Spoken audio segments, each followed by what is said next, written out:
Welcome students. Today we are going to discuss a very important topic about ohmic and non-ohmic materials. Earlier we have studied about Ohm's law.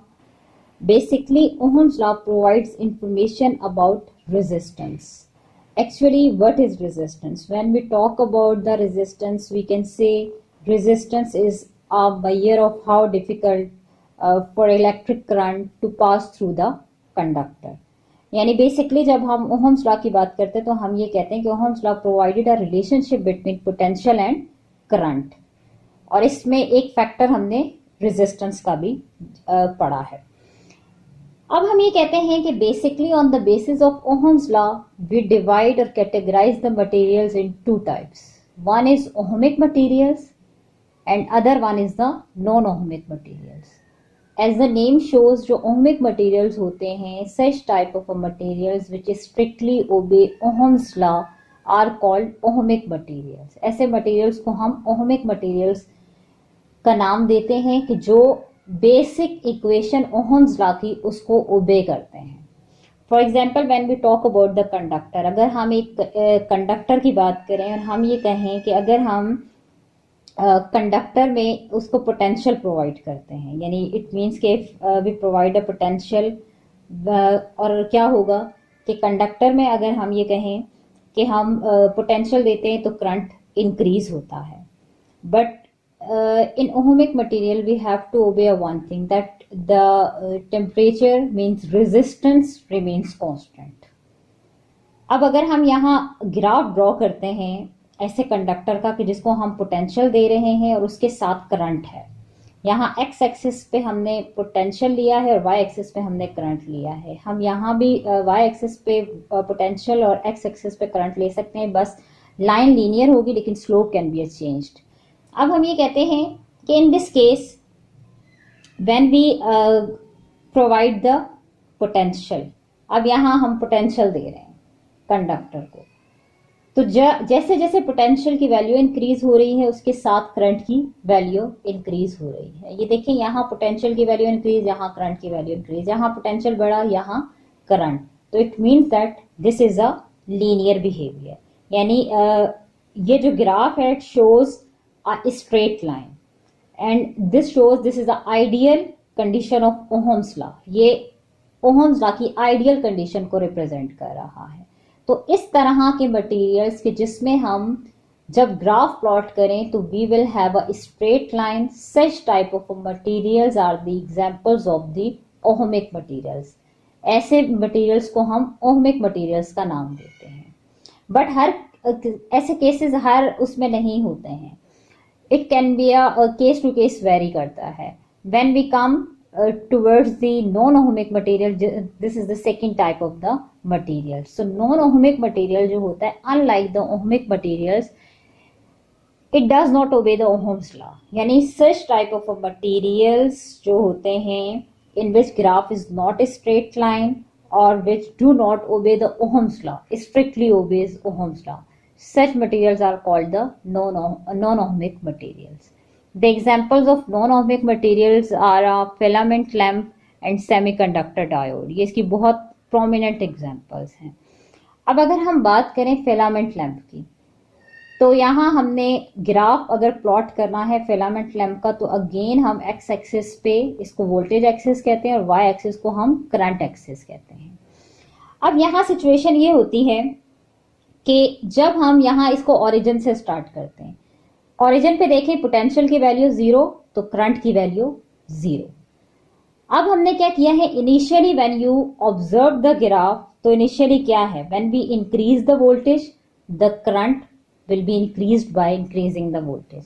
यहाँ voltage increase, यहाँ current equally increase, यहाँ potential increase, यहाँ current उसके साथ ऐसे ही increase.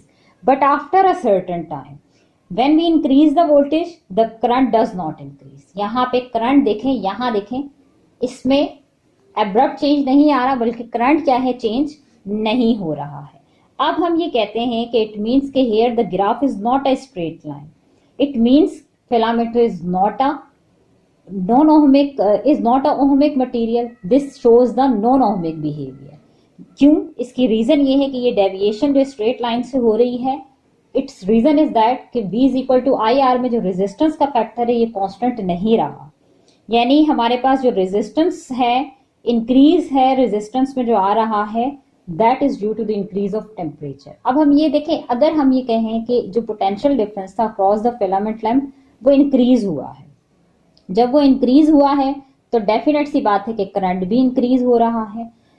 जब current increase हो रहा है तो एनर्जी डेसिपेशन यानी कंडक्टर के इनसाइड क्या है, हीटिंग इफेक्ट प्रोड्यूस हो गया है, जिससे क्या हुआ, टेम्परेचर ज्यादा हो गया है।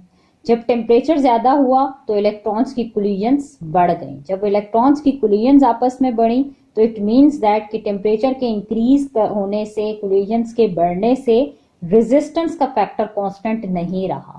तो जब V is equal to I R में रेजिस्टेंस का फैक्टर यानी टेम्परेचर का फैक्टर कांस्टेंट नहीं है, टेम्परेचर के बढ़ने से रेजिस्टेंस बढ़ रही है, तो V इज यानी potential is not proportional to current रहा। तो इट मींस के इस ग्राफ ने ओहमिक जो बिहेवियर था उससे डेविएट किया।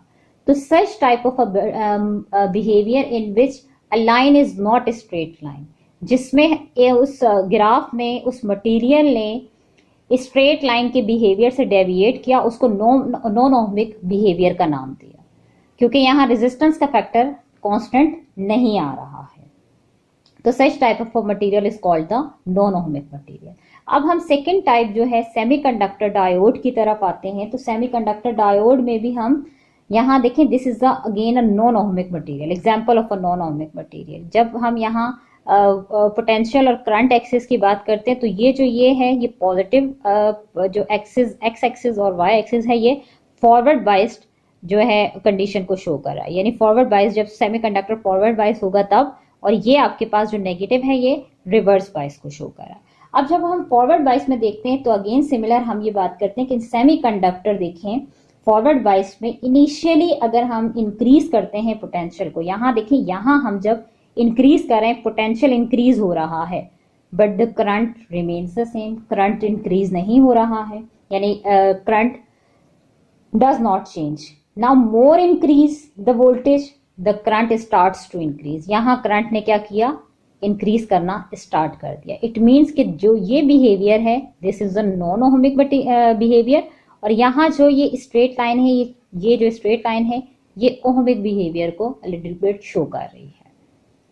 अब हम आते हैं जब रिवर्स बाइस की तरफ, तो होना तो ये चाहिए कि फॉरवर्ड बाइस की तरह रिवर्स बाइस में भी यहाँ करंट की वैल्यू कांस्टेंट रहे। लेकिन हम जब ये करते हैं कि इनिशियली यहाँ जब ये पोटेंशियल के वैल्यू को देखें, यहाँ पोटेंशियल इंक्रीज हुआ, उसके साथ जो है वो करंट एकदम से इंक्रीज हो रहा है, but after the time voltage increases. देखें यहाँ वोल्टेज इंक्रीजेस, यहाँ देखें नॉन लीनियर अगेन यहाँ पे आ रहा है। अब जब हम वोल्टेज को इंक्रीज कर रहे हैं तो क्या है, the current remains the same. It means that again it shows the non ohmic behaviour. So semiconductor diode is also another example of the non-ohmic material. Thank you.